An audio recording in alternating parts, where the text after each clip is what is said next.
नमस्कार दोस्तों, मैं पारुल चौहान आप सभी का स्वागत करती हूं आपके अपने परिवार रोजगार विद अंकित में। जल्दी से आप सभी लाइव आ जाइए ताकि मैं सेशन को स्टार्ट कर सकूं। फटाफट एक बार सारे बच्चे जुड़ जाएंगे सेशन के साथ जल्दी से, ताकि हम क्लास को स्टार्ट कर सके। एक बार लाइव आ जाएंगे आप सभी, जल्दी से लाइव आ जाइए एक बार बेटा, जुड़ जाइए एक बार सेशन के साथ। सारे बच्चे एक बार जुड़ जाएंगे, बच्चा एक बार जुड़ेंगे सारे। प्रमिला, माधुरी, मनीष, रौनक, नीरज, उसके बाद में क्या कहते हैं, दिवु, मोरू, विकी, शेर सिंह, श्वेता, प्रीति, भानु, आशीष, अर्पणा, अर्जुन, अभय, रीता, सुमित, पंकज, रोहित, सोनू, अनिल, कृष्ण, सभी को मेरी तरफ से गुड मॉर्निंग, नमस्ते, राधे राधे, राम राम। प्यारे प्यारे बच्चों, कैसे हैं आप सभी? आई होप आप सभी बहुत अच्छे होंगे, अच्छे से अपनी पढ़ाई कर रहे होंगे और आपका रिवीजन भी अच्छा चल रहा होगा। सबसे पहले तो प्यारे बच्चों, आपको मैं पढ़ा रही थी महान्यायवादी और महाधिवक्ता, जिसमें मैंने बोला था कि दोनों से रिलेटेड एक ही आर्टिकल आपका बचा हुआ है और उस आर्टिकल के बारे में प्यारे बच्चों मैं आज आपको बताने वाली हूं। उस आर्टिकल को खत्म करके फिर हम सीधा चलेंगे राज्यपाल यानी कि गवर्नर की तरफ, जिसमें आपने बहुत सारी चीजें राष्ट्रपति में पढ़ चुके होंगे, तो वैसी ही गवर्नर की भी चीजें होंगी। सो प्लीज आप सभी लाइव आ जाएंगे, जुड़ जाएंगे सेशन के साथ में और मुझे ये बताएंगे कि भाई सब कुछ ओके है, आपको आवाज अच्छे से आ रही है। अब चलते हैं और देखिएगा जरा मेरी तरफ और देखिएगा यहाँ बोर्ड की तरफ। देखिए प्यारे बच्चों, आपका जो आर्टिकल मैं आज आपको बताने वाली हूँ वो है आर्टिकल नंबर 88। और मैं आपकी जानकारी के लिए ये बता दूं कि ये आर्टिकल के साथ साथ आपकी कुछ बच्चों की रिक्वायरमेंट आई थी कि हमें पीडीएफ चाहिए, तो मैंने इसकी पीडीएफ भी बनवा दी है जो आज की ही क्लास के साथ आपके पास पहुंच जाएगी। राज्यपाल की पीडीएफ में एडवांस में आपको दे चुकी थी और आई होप कि आपने उसको अच्छे से पढ़ लिया होगा।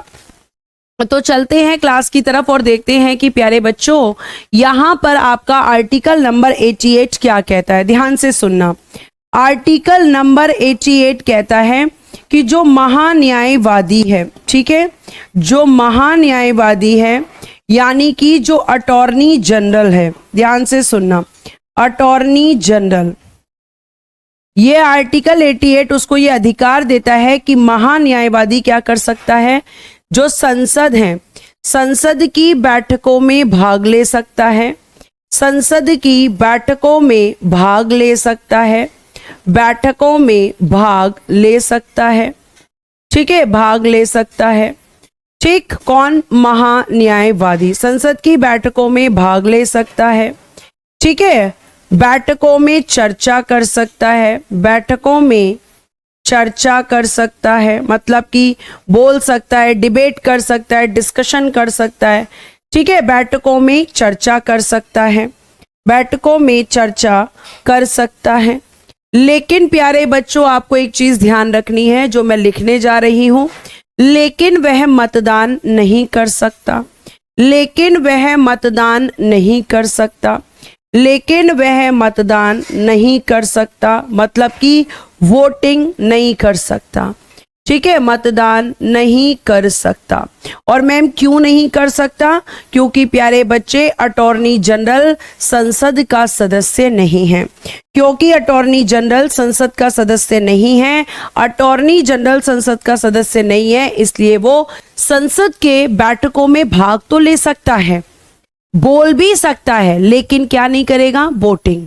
क्यों नहीं करेगा? क्योंकि वो एमपी नहीं है, ना तो वो लोकसभा का सदस्य है और ना ही वो राज्यसभा का सदस्य है।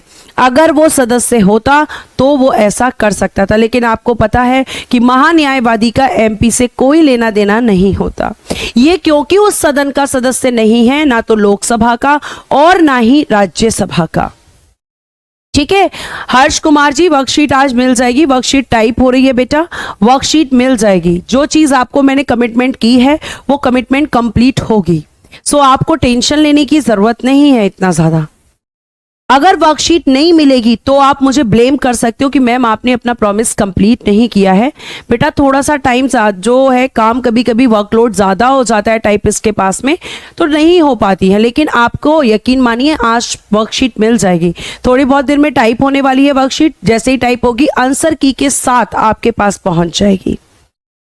ठीक है, ये आपको ध्यान रखना है। तो ये कहाँ पे? महान्यायवादी। इसी तरीके से देखो इसमें लिखा हुआ है आर्टिकल 88 के तहत महान्यायवादी को अधिकार प्रदान किया गया है कि वह संसद के दोनों सदनों की कार्यवाही में भाग ले सकता है, विचार व्यक्त कर सकता है, किंतु मतदान नहीं कर सकता। तो जैसे महान्यायवादी को अधिकार है, ऐसे ही प्यारे बच्चों आपको पता है कि और किसको अधिकार होगा? एडवोकेट जनरल को आर्टिकल 177 में। आर्टिकल 177 में क्या कहा गया है? ध्यान से सुनिएगा। यहां पे वहां पे क्या है? वहां पे है संसद, यहां आ जाएगा विधानमंडल। विधानमंडल की कार्यवाहियों में भाग लेने, बोलने का अधिकार है, किंतु मतदान का अधिकार नहीं है। और ये बात आर्टिकल 177 में कही गई है। जिस तरीके से अटॉर्नी जनरल को, ठीक है, जिस तरीके से अटॉर्नी जनरल को संसद की बैठकों में भाग लेने का अधिकार है, ऐसे ही एडवोकेट जनरल यानी कि महाधिवक्ता को विधानमंडल की बैठकों में भाग लेने का अधिकार है। साथ साथ वहां पर चर्चा या बोलने का अधिकार है, और लेकिन यहां पर भी मतदान का अधिकार नहीं है। तो यहां पे क्या चेंजेस होगा? यहां पे जो मैंने आपको लिखकर बताया इस स्लाइड पे, इस पे क्या चेंज होगा? एक मिनट, इसमें क्या चेंज होगा? इसमें मैम पहला चेंज तो होगा आर्टिकल 88 की जगह आ जाएगा 177। फिर मैम जहां लिखा है महान्यायवादी, वहां हम लिख देंगे महाधिवक्ता। ठीक है, ये लास्ट चल रहा है क्योंकि ये मैं इसके बारे में पिछली क्लास में आपको बता चुकी थी। एडवोकेट जनरल, ठीक। और यहाँ पे आर्टिकल चेंज होने के बाद फिर क्या आएगा मैम? फिर यहाँ पे लिखा है हमने संसद, यहाँ हम लिखेंगे विधानमंडल। ठीक है, विधानमंडल की बैठकों में भाग ले सकता है, बैठकों में भाग, ठीक है, भाग ले सकता है। ठीक है, उसके अलावा बैठकों में चर्चा कर सकता है, बैठकों में चर्चा, लेकिन मतदान नहीं कर सकता, लेकिन मतदान नहीं कर सकता क्योंकि ये विधानमंडल के किसी भी सदन का सदस्य नहीं होता। मतदान नहीं कर सकता क्योंकि ये विधानमंडल के किसी भी सदन का सदस्य नहीं होता। याद रखिएगा कि जो जिस सदन का सदस्य होगा वो वहीं पर वोटिंग कर सकता है। ऐसे ही अगर आप मुझसे पूछेंगे कि क्या राज्यसभा के सदस्य लोकसभा में वोटिंग कर सकते हैं? नहीं। माधुरी मैंने बोल दिया है बेटा, अगर वो क्लास ठीक होती है तो ठीक है, नहीं होती है तो जो उसमें मैंने पढ़ाया उसको दोबारा मैं आपके पास रिकॉर्ड करके भिजवा दूंगी। ठीक है, ये आपको ध्यान रखना है। तो ये दोनों में क्या अंतर हुआ? जहां था संसद वहां आ गया विधानसभा, जहां था महान्यायवादी वहां आ गया महाधिवक्ता, जहां था आर्टिकल 88 वहां आ गया आर्टिकल 177। क्लियर है बेटा? इतनी बात आपको समझ में आई? अंकित भगोटिया जी आपका धन्यवाद। चलिए, ठीक है, ये आपको ध्यान रखना है। अब हम चलते हैं सीधा राज्यपाल की तरफ, और अब हम पढ़ेंगे प्यारे बच्चों गवर्नर। आपका नेक्स्ट टॉपिक क्या है? नेक्स्ट टॉपिक का नाम लिखिएगा राज्यपाल।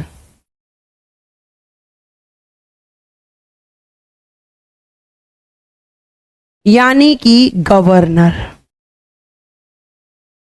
राज्यपाल यानी कि गवर्नर। ये कहां पर है? कॉन्स्टिट्यूशन के पार्ट या भाग 6 में है। ठीक है, आर्टिकल। और हां, ये ध्यान रखना उससे पहले कि राज्यपाल और जो आपने पढ़ा है, जिसे आपने एक पढ़ी थी संघीय मंत्री, संघीय कार्यपालिका, ये है आपकी राज्य कार्यपालिका का भाग, यानी कि स्टेट एग्जीक्यूटिव। और स्टेट एग्जीक्यूटिव में ऑलरेडी मैं आपको क्या क्या पढ़ा चुकी हूं।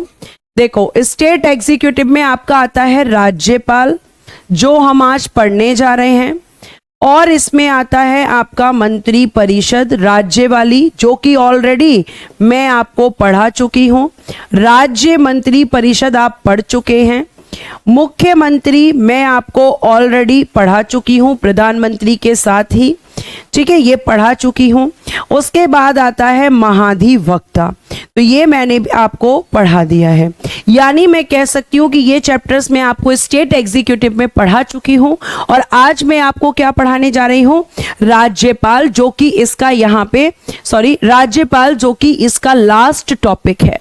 और राज्यपाल की अगर हम बात करेंगे तो आर्टिकल 153 से लेकर आर्टिकल 162 तक क्या दिया गया है आपका, ठीक है, राज्यपाल के बारे में दिया गया है। ये आपको ध्यान रखना है। वर्कशीट के आंसर की भी आज ही दूंगी। आपको अपने ये जो भरमार है कमेंट्स का थोड़ी देर के लिए रोक देना चाहिए, क्योंकि इससे बेटा क्लास बहुत डिस्टर्ब होती है। सारी चीजें आपको मिल जाएंगी, अगर नहीं मिलेंगी तो आप बताइए। और ये बातें भी आप कहने के लिए आजाद हैं टेलीग्राम के अंदर, ठीक है।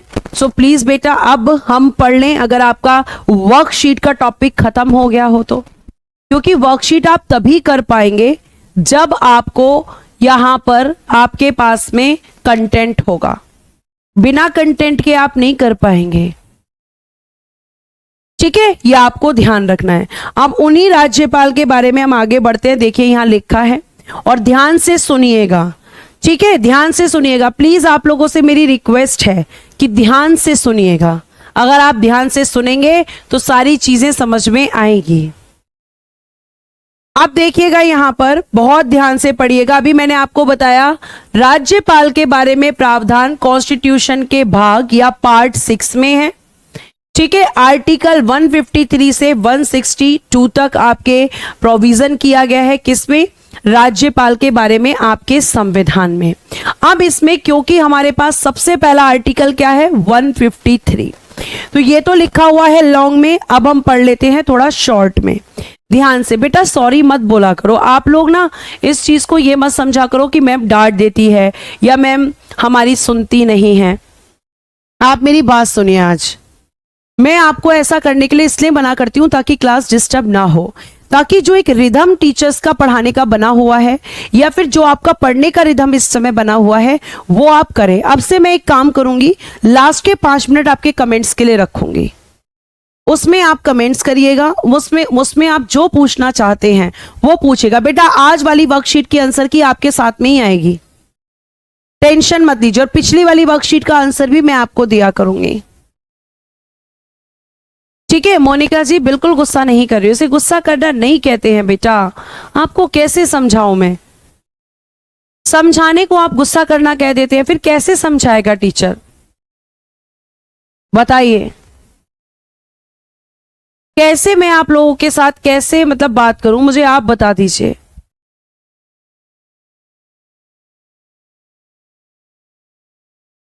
ठीक है, आगे देखिएगा। और आप प्लीज, आप कितने भी कमेंट करेंगे मैं कमेंट्स नहीं लूंगी, उसके लिए हाथ जोड़ के माफी।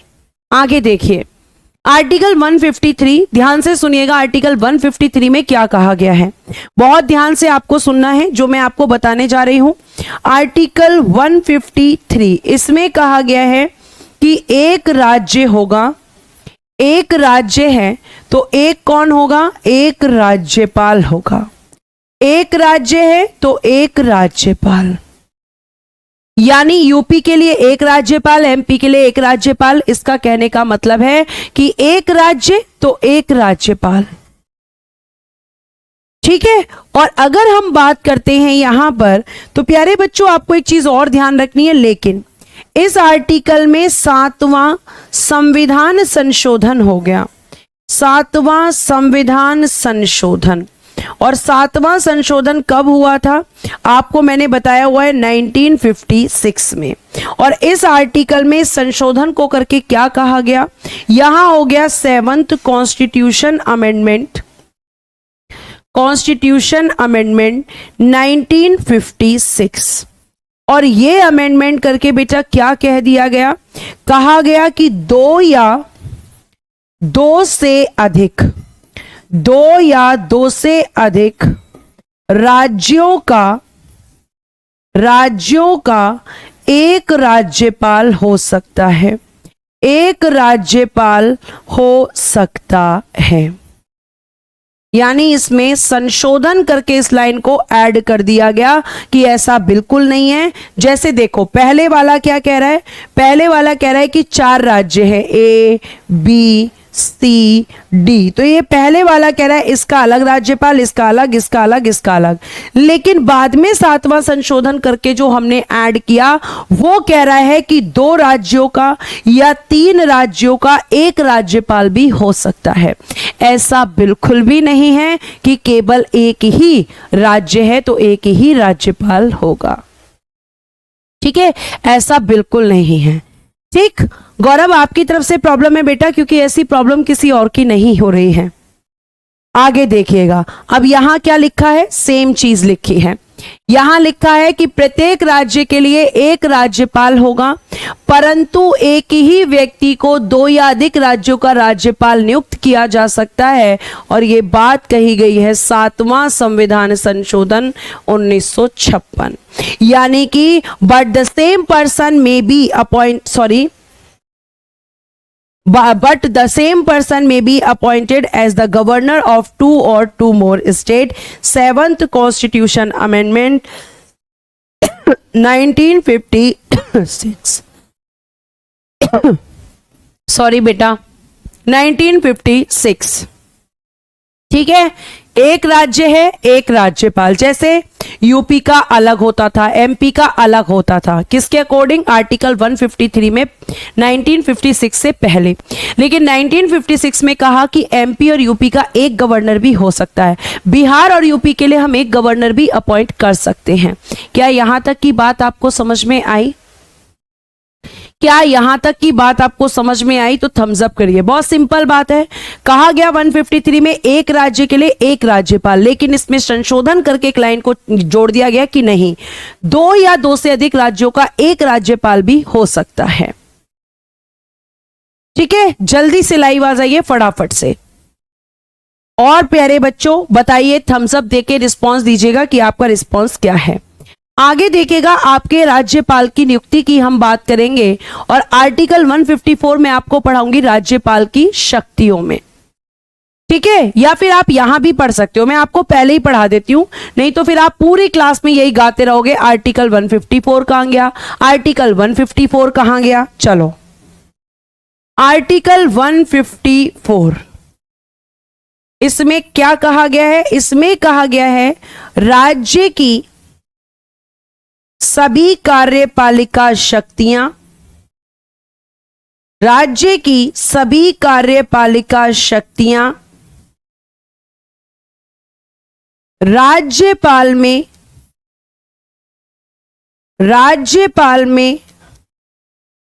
निहित होंगी,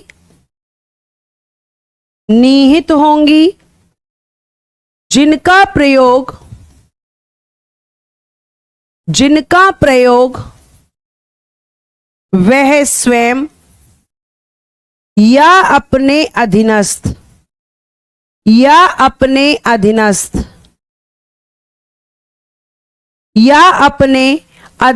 अधिकारियों के माध्यम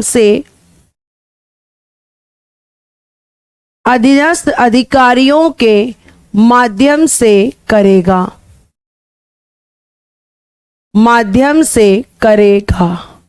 यह आर्टिकल आपने पहले भी पढ़ रखा है, लेकिन राष्ट्रपति के लिए सेम आर्टिकल है, आर्टिकल नंबर 53। वहां था संघ की कार्यपालिका, यहां है राज्य की कार्यपालिका। वहां थे राष्ट्रपति, यहां है राज्यपाल। ठीक है, उसके बाद प्यारे बच्चों अगर मैं आपसे बात करूं तो इंग्लिश में लिखिएगा article 154, all state executive powers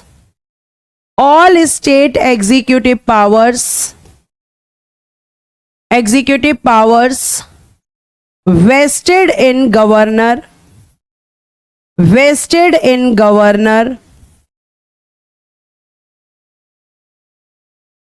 used by him or by subordinate officers।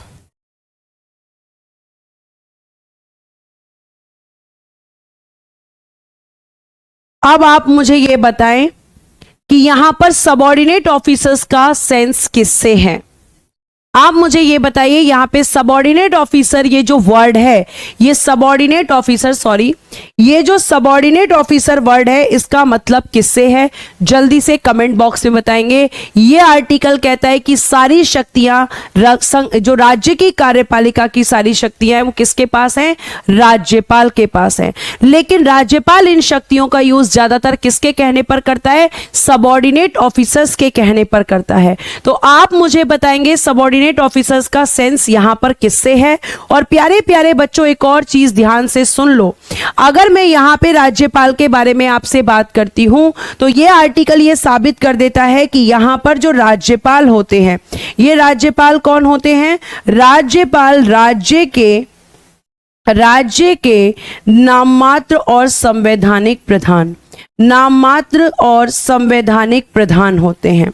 नाममात्र और संवैधानिक प्रधान यानी कि नॉमिनल एंड कॉन्स्टिट्यूशनल हेड, ठीक है, nominal and constitutional head of state लिख दीजिएगा। Nominal and constitutional head of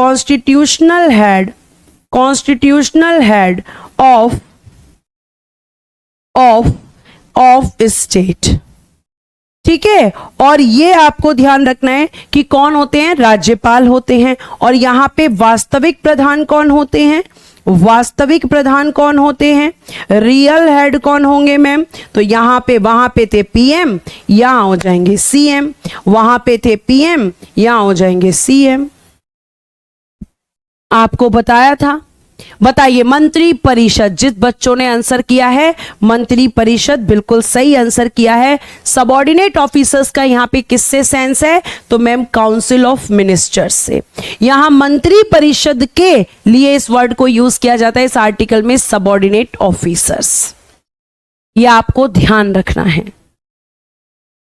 CM तो काउंसिल ऑफ मिनिस्टर में ही आता है ना, मैंने आपको बताया था कि cabinet minister, state minister, deputy minister और सीएम को मिलाकर हम क्या कहते हैं, काउंसिल ऑफ मिनिस्टर्स। जी आशीष कुमार जी, जी हाँ, ठीक है, ये आपको ध्यान रखना है।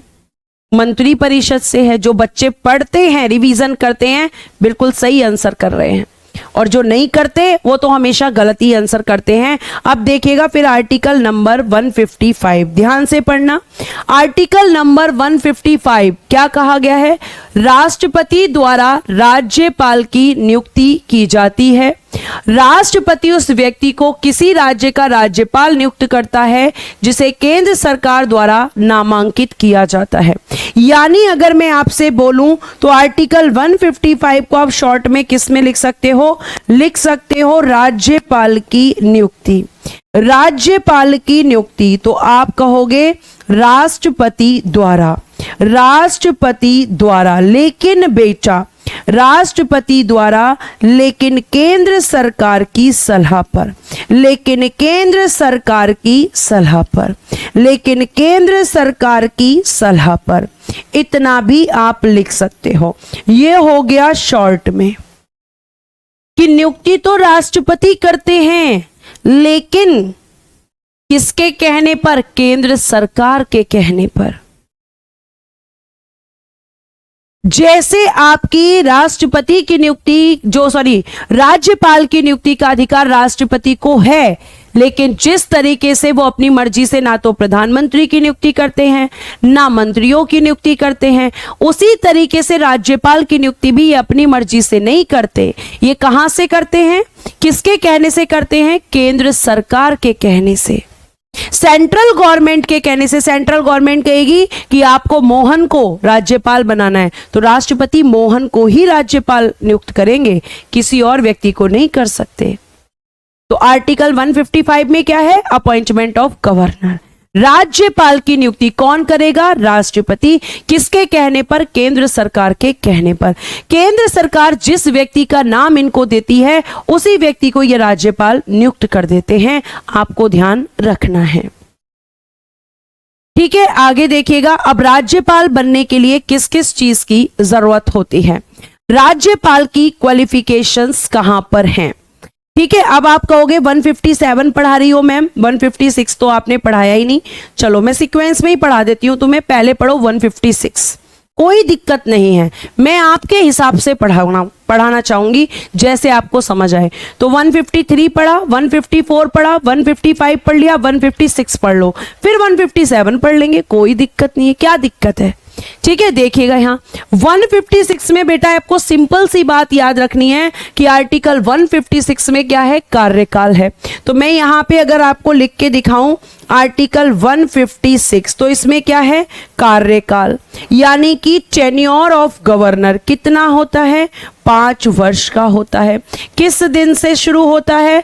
पद ग्रहण के दिन से। जिस दिन ये अपनी पोस्ट पर बैठते हैं उस दिन से लेकर 5 साल तक राज्यपाल का कार्यकाल होता है। अब मैम अगर राज्यपाल अपना त्याग पत्र देना चाहें तो किसको देंगे? अपना रेजिग्नेशन देना चाहें तो प्यारे बच्चे राष्ट्रपति को देते हैं, त्याग पत्र राष्ट्रपति को। और ये भी कौन होते हैं? राज्यपाल राष्ट्रपति के प्रसाद पर्यंत अपना पद धारण करते हैं। Governor hold office during the pleasure of president. और प्लेजर ऑफ प्रेसिडेंट का मतलब है कि अपॉइंट भी इन्होंने किया, तो मैम हटाता कौन है? हमारा अगले प्रश्न का उत्तर दो मैम, हटाता कौन है? तो प्यारे बच्चे हटाने का अधिकार भी राष्ट्रपति जी को है। हटाने का अधिकार भी किसको है? राष्ट्रपति जी को।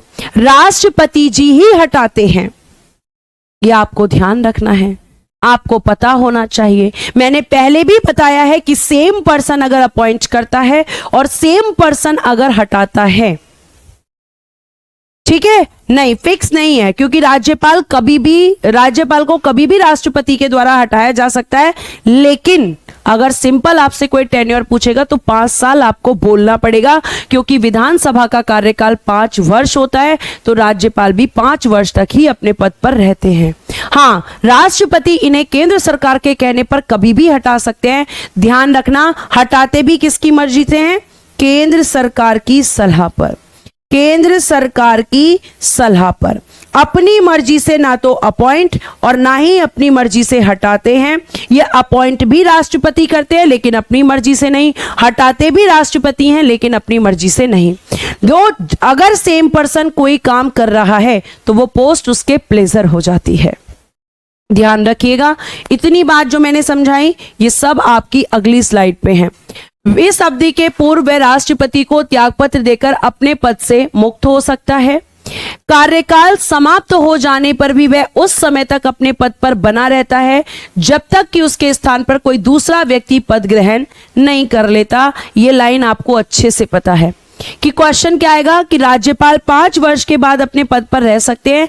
आप कहेंगे बिल्कुल रह सकते हैं, बिल्कुल रह सकते हैं, लेकिन कैसे? हाँ बेटा, पद को हटाने से पदच्युत भी बोलते हैं। पदच्युत मतलब पद से हटाना होता है, रिमूव होता है। ठीक है, ये आपको ध्यान रखना है। तो आपको मैंने यहां पे लिखकर सारी चीजें बताई और फिर आपको पीडीएफ से, ये शॉर्ट हो गया, ये लॉन्ग हो गया। एक क्वेश्चन पूछा जाएगा कि क्या राज्यपाल 5 वर्ष के बाद अपने पद पर रह सकते हैं? बिल्कुल रह सकते हैं, जब तक नया राज्यपाल नहीं आएगा। ये लाइन बेटा यहां लिखी हुई है। केंद्र सरकार में बेटा ज्यादातर अगर मैं आपसे बात करूं तो पूरी की पूरी केंद्र सरकार, अगर आप कैबिनेट को कह देंगे तो मैं गलत नहीं कहूंगी। वैसे काउंसिल ऑफ मिनिस्टर्स को कहा जाता है केंद्र सरकार, जिसमें प्रधानमंत्री, कैबिनेट मंत्री, राज्य मंत्री और आपके डेप्यूटी मिनिस्टर यानी कि उप मंत्री आते हैं। उसे केंद्र सरकार कहते हैं। और केंद्र सरकार के लिए कानून कौन बनाता है? संसद। तो संसद भी केंद्र सरकार का एक भाग है। केंद्र सरकार के मुखिया कौन होते हैं? प्रधानमंत्री। लॉन्ग लिखें या शॉर्ट, ये आपकी चॉइस है, ये मेरी चॉइस नहीं है। क्या आप शॉर्ट में समझ सकते हैं तो शॉर्ट लिखिए, लॉन्ग में समझ सकते हैं तो लॉन्ग लिखिए। ये बेटा मैं नहीं बताऊंगी, ये तो आप खुद डिसाइड करेंगे कि आपको क्या समझ में आ रहा है। आपको लॉन्ग समझ में आ रहा है या आपको शॉर्ट समझ में आ रहा है?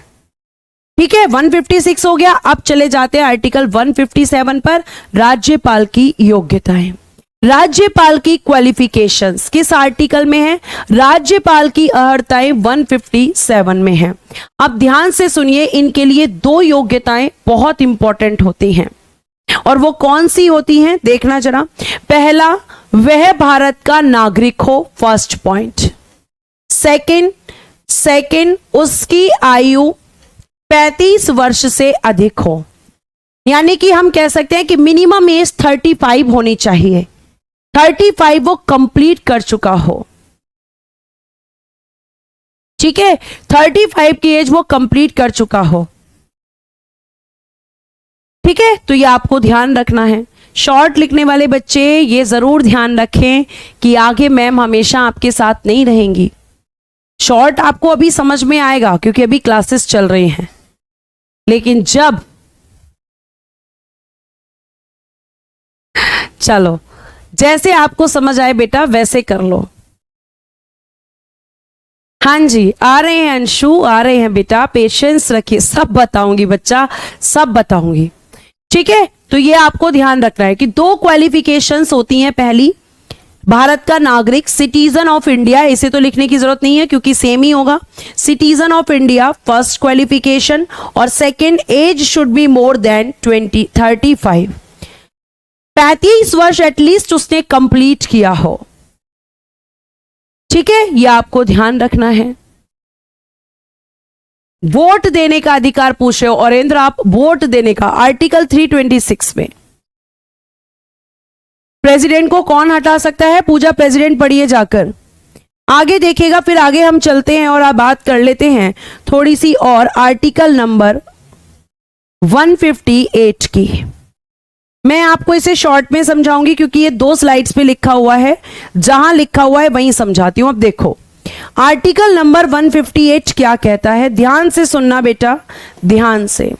आर्टिकल नंबर 158 कहता है कि जो राज्यपाल है, ठीक है, इसे, और हां, आर्टिकल नंबर 158 में क्या क्या कहा गया है, ध्यान से और बहुत अच्छे से सुनना। कह रहा है, पहली बात कह रहा है कि इसे एमपी नहीं होना चाहिए, इसे एमएलए नहीं होना चाहिए, और इसे एमएलसी भी नहीं होना चाहिए। अगर मैं कहूं तो ये कह रहा है संसद या विधानमंडल, संसद या विधानमंडल का सदस्य ना हो, विधानमंडल का सदस्य ना हो, सदस्य ना हो। कौन सा आर्टिकल कह रहा है? 158, कि ये सब इसको नहीं होना चाहिए।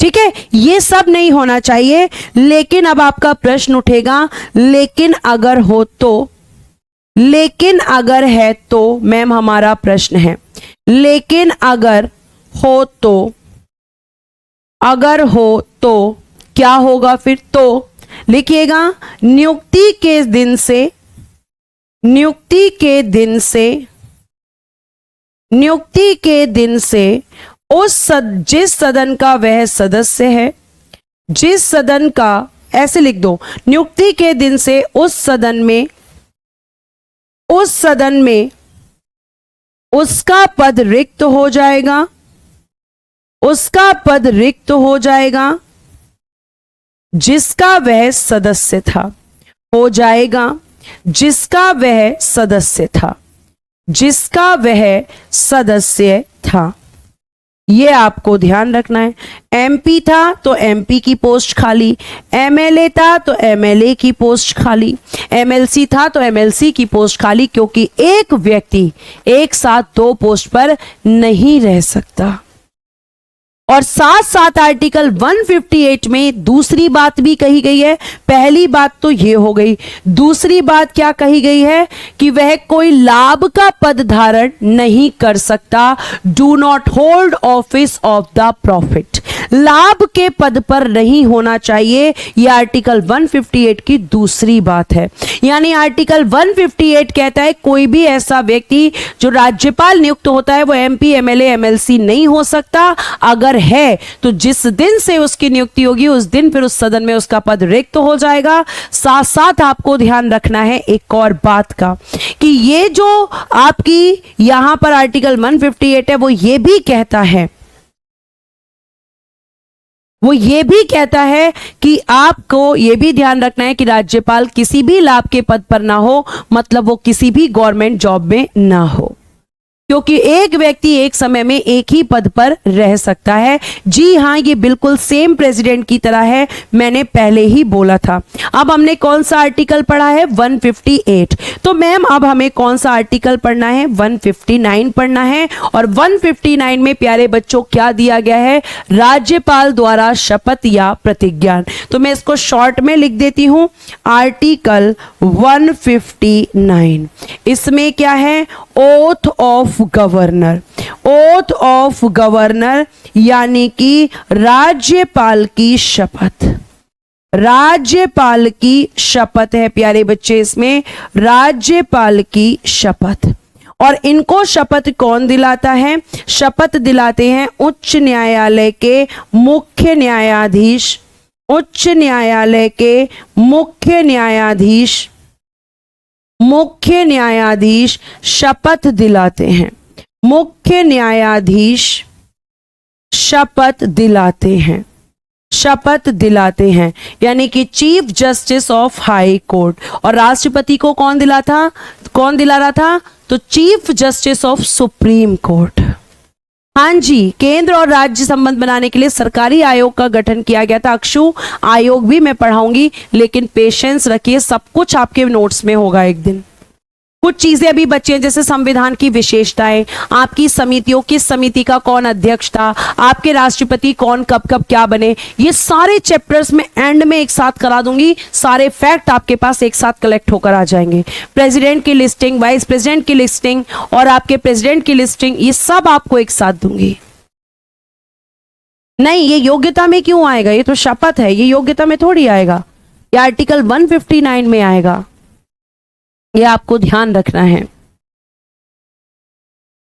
मैम अगर कोई विदेशी महिला या पुरुष भारत की नागरिकता प्राप्त कर ले तो किसी स्टेट का गवर्नर बन सकता है? बिल्कुल, अगर वो नागरिक है तो बिल्कुल बन सकता है, क्यों नहीं बन सकता? मैंने आपको पहले ही बोला है कि आपका नागरिकता होनी जरूरी है, आपकी जन्म से नागरिकता हो ये जरूरी नहीं है प्यारे बच्चे। क्या यहां तक की बात समझ में आई? क्या यहां तक की बात समझ में आई? ठीक है, लिखा हुआ है राज्यपाल उस राज्य के उच्च न्यायालय के मुख्य न्यायाधीश के समक्ष प्रतिज्ञान करेगा। किस राज्य के? तो जिस राज्य में उसको राज्यपाल नियुक्त किया जाना है। ठीक है, अभी कितने दिन क्लास चलेगी? अगस्त लास्ट तक क्लास चलेंगी आपकी। गौरव कुमार, ये क्वेश्चन बेटा आप डेली पूछते हो और डेली मैं वही आंसर करती हूं। आगे अब बात करते हैं इनकी सैलरी की, जो आपका बहुत ही फेवरेट टॉपिक है कि मैम सैलरी कितनी होती है। सबसे पहले आप ध्यान रखेंगे कि राज्यपाल की जो सैलरी है इसका निर्धारण संसद करती है, संसद द्वारा किया जाता है। राज्यपाल के वेतन और भत्ते राज्य की संचित निधि यानी कंसोलिडेटेड फंड ऑफ इंडिया से दिए जाते हैं। The parliament makes a determined through law. The governor's salary allowances are paid from the consolidated fund of India, state. अब यहां पे बात आती है कि यहां पे कहां से दी जाएगी? तो राज्य की संचित निधि से। ठीक है, कितनी दी जाएगी? अब वेतन कितना होता है? वेतन कितना होता है? आप नेहा क्लास में सो रही हैं बेटा, आर्टिकल 157 में योग्यताएं पढ़ाई हैं अभी अभी मैंने, और आप कह रही हैं कि आर्टिकल 157 नहीं पढ़ाया। फोकस करें क्लास पर नेहा। ठीक है, आगे देखिएगा बेटा, अगर हम बात करते हैं तो इनका वेतन कितना होता है, आपका फेवरेट क्वेश्चन है। तो बेटा वेतन होता है 3.5 लाख रुपए पर मंथ। 3.5 लाख रुपए का इन्हें वेतन दिया जाता है प्रत्येक माह पर। कहां से? राज्य की संचित निधि से। और प्यारे बच्चों, ये जो कंसोलिडेटेड फंड ऑफ स्टेट है ये भी आर्टिकल नंबर 266 में है। जैसे आपका भारत की संचित निधि होती है, ऐसे ही राज्य सरकारों के पास राज्य की संचित निधि होती है। क्लियर है? यह आपको ध्यान रखना है।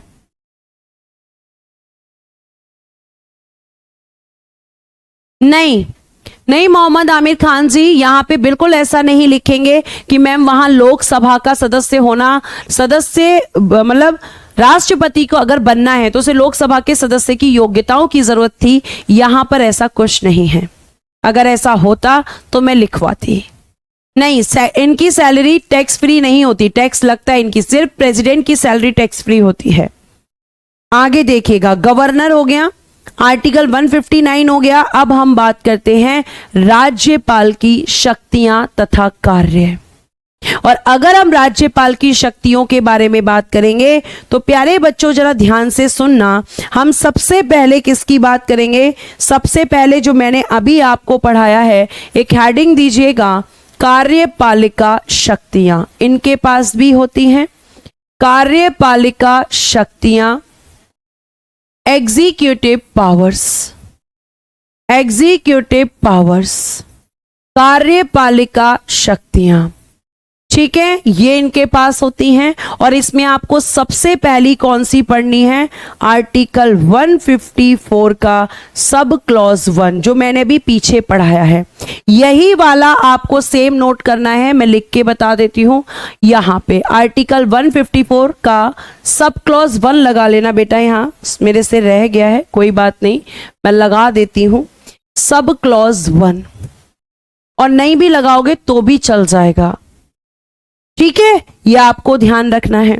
अब यहां पे जो कार्यपालिका शक्तियां है, ये आर्टिकल सेम आपको यहां नोट करना है, और ये स्लाइड पर भी लिखा हुआ है।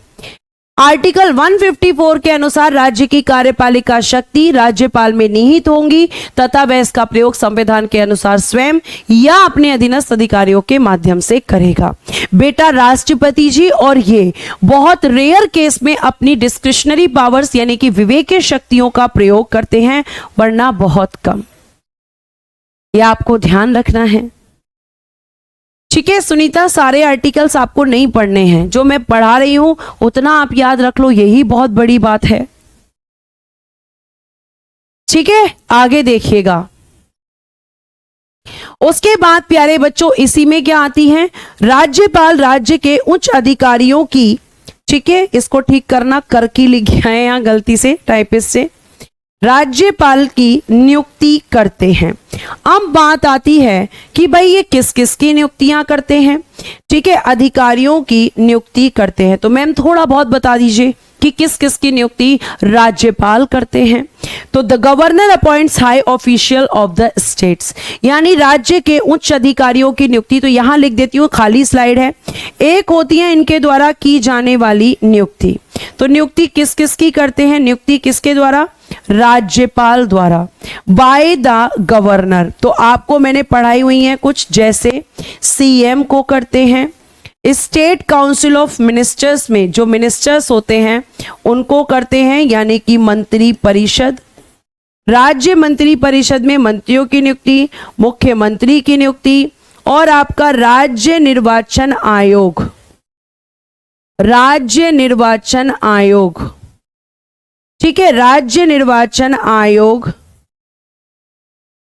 के अध्यक्ष की नियुक्ति, राज्य निर्वाचन आयोग के अध्यक्ष की नियुक्ति, अध्यक्ष की नियुक्ति। उसके अलावा आपके राज्य लोक सेवा आयोग के, राज्य लोक सेवा आयोग SPSC, state public service commission आयोग SPSC, SPSC, ठीक है, राज्य लोक सेवा आयोग के अध्यक्ष एवं सदस्यों की नियुक्ति, अध्यक्ष एवं सदस्य इनकी नियुक्ति करते हैं। साथ साथ प्यारे बच्चे लिखिएगा राज्य वित्त आयोग, राज्य वित्त आयोग, ठीक है। और क्या लिखोगे आप यहां? उसके अलावा लिखोगे आप विश्वविद्यालयों के उपकुलपतियों की नियुक्ति, विश्वविद्यालयों के उपकुलपति यानी कि वाइस चांसलर, उपकुलपति, ठीक है। उसके अलावा महाधिवक्ता, महाधिवक्ता एक्सेट्रा, जैसे आपके राष्ट्रपति करते हैं ऐसे ही शुभकम आर्टिकल 361 पढ़ाऊंगी राज्यपाल में। राष्ट्रपति और राज्यपाल दोनों को विशेषाधिकार दिए गए हैं, पेशेंस रखिए, अभी राज्यपाल खत्म नहीं हुआ है, अभी चल रहा है, तो इसमें केवल इतना ही आप पढ़ लीजिए, इनफ है। उसके बाद देखिएगा विधायी शक्तियां। अब विधायी शक्तियां बिल्कुल राष्ट्रपति की तरह इनकी होती हैं। आपने क्योंकि राष्ट्रपति पढ़ रखा है तो राज्यपाल को पढ़ना आपके लिए बहुत आसान है। मैम अगर कोई व्यक्ति 2 राज्यों का राज्यपाल है तो उसे शपथ कौन दिलाएगा? उसे 2 बार शपथ लेनी होगी। एक बच्चे ने प्रश्न किया है, योगेश पुनिया। नहीं योगेश, आपको उस राज्य का राज्यपाल, जिस राज्य का, अगर जैसे मान लीजिए एक व्यक्ति है और वो 2 राज्यों का राज्यपाल है एक साथ, तो उसे उस राज्य का चीफ जस्टिस शपथ दिलाएगा जहां पर हाई कोर्ट की मेन ब्रांच होगी। 2 बार शपथ नहीं लेगा, यह आपको ध्यान रखना है।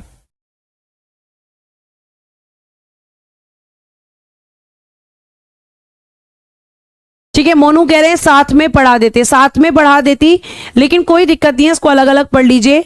लोकसभा और विधानसभा एक साथ, राज्यसभा और विधान परिषद एक साथ, ये एक साथ ही पढ़ाऊंगी मैं आपको, परेशान मत होइए, ताकि एक पढ़ लो और दूसरे का तुरंत रिवीजन हो जाए। ठीक है, आगे देखिएगा ध्यान से, फिर से आप मेरी बातों को ध्यान से सुनेंगे, और अगर नहीं सुनेंगे तो समझ में नहीं आएगा। विधायी शक्ति में सबसे पहले आर्टिकल 174 में क्या लिखा है, ध्यान से।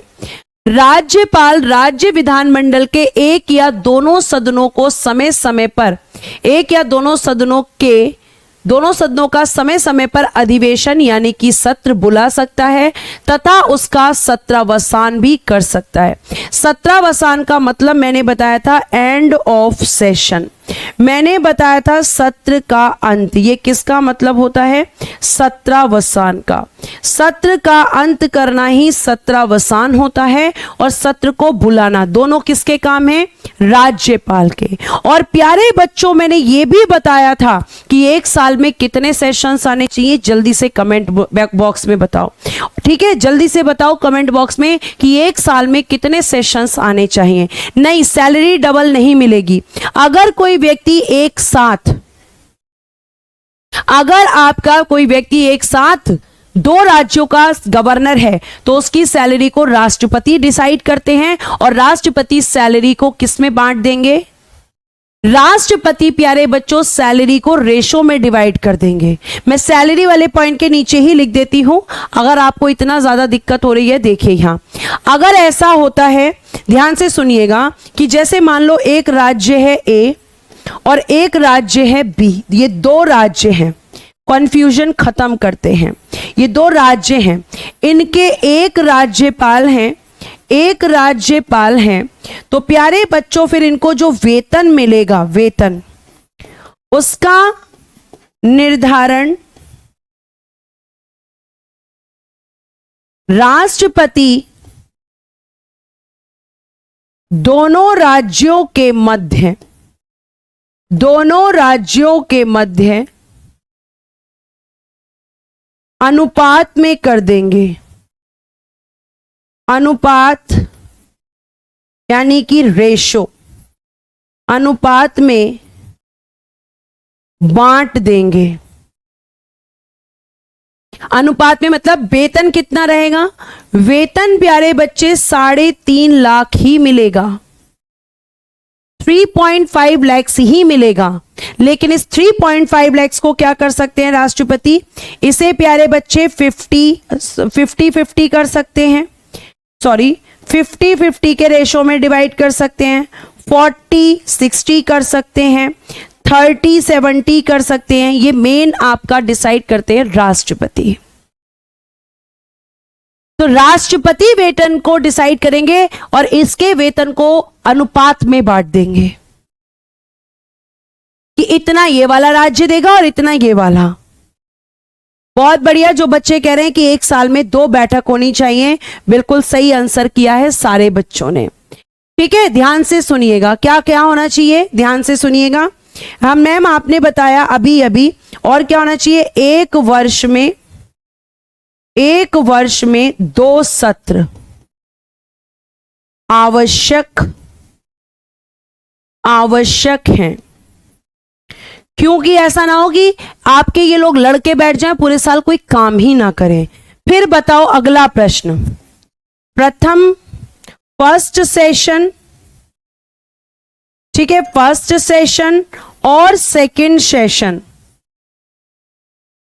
इनके बीच में आपको बताना है मैक्सिमम गैप कितना होना चाहिए, अधिकतम अंतराल इन दोनों के बीच में कितना होना चाहिए बताइए। Maximum gap of 2 sessions of legislature, विधानमंडल के 2 सदनों के मध्य कितना अधिकतम अंतराल होना चाहिए बताइए जल्दी से, बताइए जल्दी से प्यारे बच्चों। 6 माह, वेरी गुड मैम, 6 मंथ्स, 6 माह सब राष्ट्रपति में आप पढ़ा चुकी हैं, अब तो केवल रिवीजन चल रहा है। उसके बाद प्यारे बच्चों अभी आर्टिकल 175 खत्म नहीं हुआ है, कंटिन्यू है अभी। राज्यपाल विधानसभा को विघटित भी कर सकते हैं, किसी भी सदन या सदनों को संदेश भेज सकते हैं। कहां पर है? Article number 175। मैंने आपको बताया था कि राष्ट्रपति लोकसभा को विघटित कर सकते हैं, वैसे ही राज्यपाल विधानसभा को विघटित कर सकते हैं, लेकिन ये नहीं कि कभी भी विधानसभा को विघटित कर देंगे। जब आपकी सरकार के पास बहुमत नहीं रहेगा तब इसे डिसॉल्व किया जाएगा, तब इसे समाप्त किया जाएगा। साथ साथ ये संसद के दोनों सदनों को संदेश भेज सकते हैं, यह आपको ध्यान रखना है। फिर जैसे आपके राष्ट्रपति दोनों सदनों को संबोधित करते हैं, ऐसे यहां पर भी करते हैं। देखिएगा, प्रत्येक वर्ष के प्रथम सत्र के आरंभ में विधानसभा में तथा जिन राज्यों में विधान परिषद है वहां एक साथ समवेत दोनों सदनों में विशेष अभिभाषण, यानी कि 176 आर्टिकल में क्या कहा गया है, शॉर्ट में बता देती हूं। आर्टिकल 176 कहता है कि राज्यपाल क्या कर सकते हैं मैम, राज्यपाल विधानसभा यानी कि लेजिस्लेटिव असेंबली और जहां विधान परिषद है, और जहां विधान परिषद है, और जहां विधान परिषद है वहां दोनों सदनों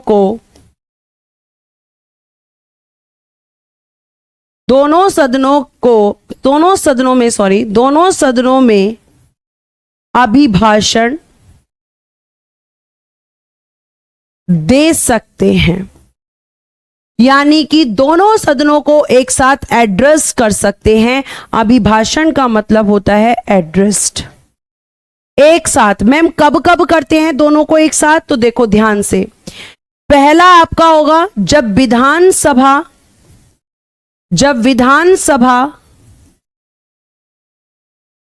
नई विधानसभा, ऐसे लिखना, जब नई विधानसभा की प्रथम बैठक हो, की प्रथम बैठक में, ठीक है, जब नई विधानसभा बनती है तो उस समय दोनों सदनों को एक साथ। और दूसरा, नए साल की प्रथम बैठक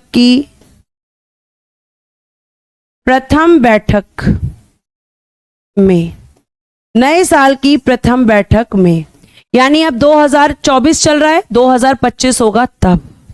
तो ये आपको ध्यान रखना है, यही चीज यहां लिखी हुई है।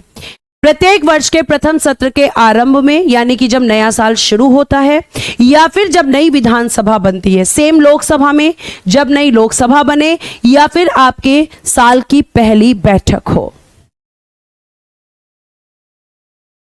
टेलीग्राम नहीं है तो उनको बिल्कुल मिलेगी वर्कशीट। आपको वर्कशीट कहां मिलेगी? वर्कशीट मिलेगी आपको एप्लीकेशन पर। अब ये मैं आपको पढ़ाऊंगी कल इनकी अध्यादेश जारी करने की शक्ति, और इसका आर्टिकल है 213। कल हम राज्यपाल को खत्म करेंगे, चैप्टर को खत्म करेंगे मतलब।